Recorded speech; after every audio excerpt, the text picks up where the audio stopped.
employees? Where do you fall on that question?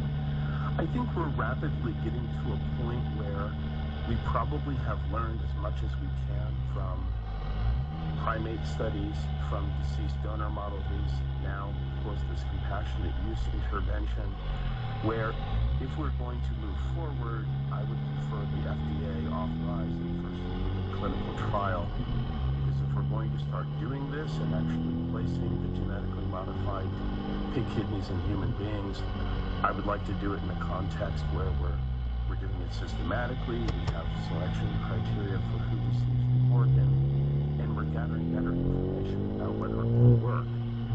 If you think back to the two pig heart transplantations, both of those patients died in about 2 months. I don't think you can conclude from that pig hearts don't function. These were both incredibly sick human beings who were very frail. They may not have worked simply because of their underlying health conditions. And so we need better scientific information before we invest more in this kind of work. You're making me think there's the question of clinical trials and what kind of scientific data we need to gather. Also, just the importance of a public conversation about this, about educating people on the risks and rewards. Where does that conversation enter? I think it's in a nascent stage. You can find a number of early public opinion polls where people are asked about this. Recently, there was an effort, I believe last year in Germany, to do a form of public deliberation, which resulted in, cautious support for doing this. And so I do suspect that the public would support moving forward on this, but I think given the number of big issues that it raises around animal welfare, around zoonotic disease, it's important for the public to have a trust that this is being done for the right reasons and in the right way. Michael Guzmano of Lehigh University, where he is a professor of health policy. Thank you so much for talking this through with us. Thank you, my pleasure.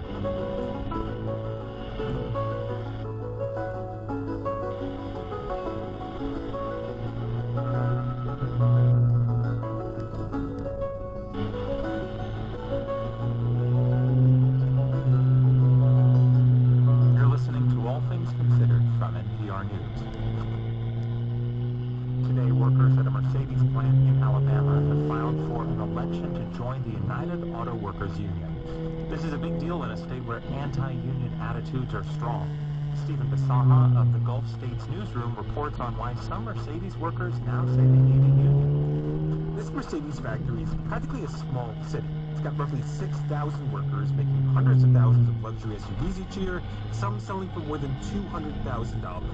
In other words, it's a big plant making big cars, big price tags that bring in big revenue. Man, this is a cash cow. Mercedes-Benz, we build the big SUVs. Jeremy Kimbrell has been working at this plant for 24 years.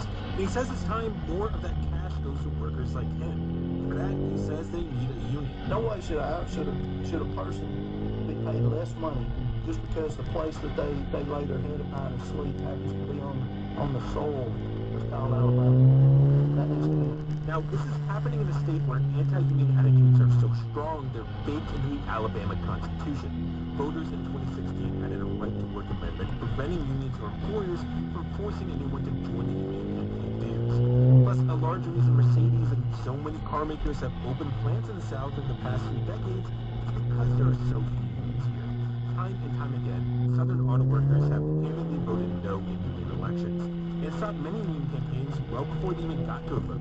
It's because some Mercedes workers, like Jay White, believe a union would just cause more harm than good. If we force Mercedes to go even higher in pay, we're going to lose in other areas, and that may mean jobs.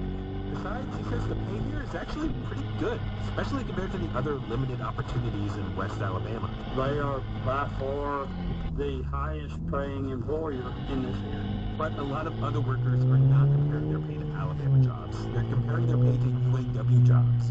The UAW successfully negotiated higher wages and benefits from the big three automakers last year. It's given the union a needed win to sell to Southern workers like the ones at Mercedes, who've seen their great pay fall behind in recent years. Workers say a two-tier system introduced in 2020 capped wages for new hires like Alicia Chandler. She would never make as much as workers hired before then. That angered and motivated workers like her